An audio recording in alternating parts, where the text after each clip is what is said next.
Michelle Meares is a mother of two who lives at north of Avoca and has decided to run as an independent candidate in the federal elections. So here you are running as an independent. Why are you doing that? I'm standing as an independent here in the election to really represent the voices of thousands of women around Australia who are very upset with what is happening to their choices during pregnancy and birth. And there's 3 other women standing as candidates, independent candidates in this election, in other key marginal seats around our country.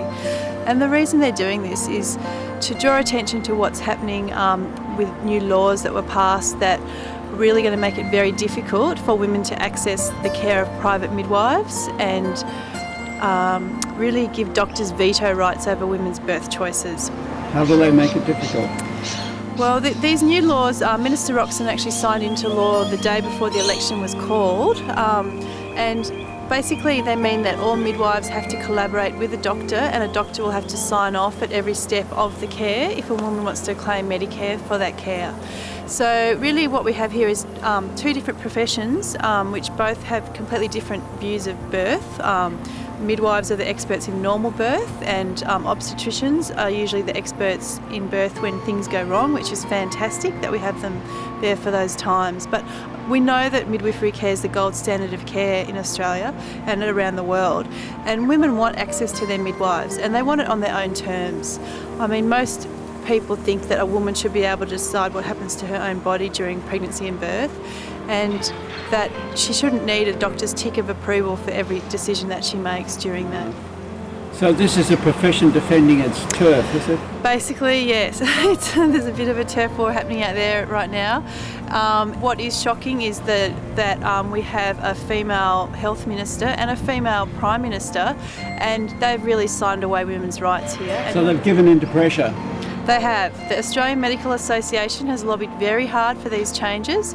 Women have been raising their voices on this for over a year. We had 3,000 women outside Parliament House in a protest in August last year. There's been 2 Senate inquiries with over 2,000 submissions to those from women demanding that their rights be protected. But unfortunately, the average person thinks that governments make these decisions in discussions with doctors, midwives and consumers, but unfortunately nothing could be further from the truth. The power of the doctors' lobby has won out. And let's be real, the AMA, they're a trade union for doctors. They exist to protect their interests, and that includes their pay packets. And unfortunately, those interests don't always align with the woman's interest. They would claim, of course, they're doing this for the women, aren't they? It's safer that way. Well, there's a lot of this talk about safety and risk, and everybody wants women to be safe. Everybody wants safe, healthy babies and mothers. That is what everybody is working towards. But here in Robertson, in our local electorate here, we've got 2 hospitals providing birth services to women. One of those has the highest emergency caesarean rate in New South Wales. The other one has the highest induction rate in New South Wales. So these aren't good statistics, and women need more choice. They want access to better services, and private midwives provide fantastic services. I've used a private midwife myself for one of my births, and really I can't recommend it highly enough. And women who have had enjoyed that care know what it is that we would be losing if we make it more difficult for women to access that care. So that's why I'm standing as independent, and I've recently been involved in a campaign here at Avoca to stop the dumping of a warship here, the HMAS Adelaide, a 4,000-tonne warship here at our beach at Avoca. And through that campaign, saw the inner workings of state and federal government, and was shocked really at the lack of concern for local communities. And as a mother, I want my children to grow up and enjoy this beautiful area, and I want to protect and preserve it for them as well.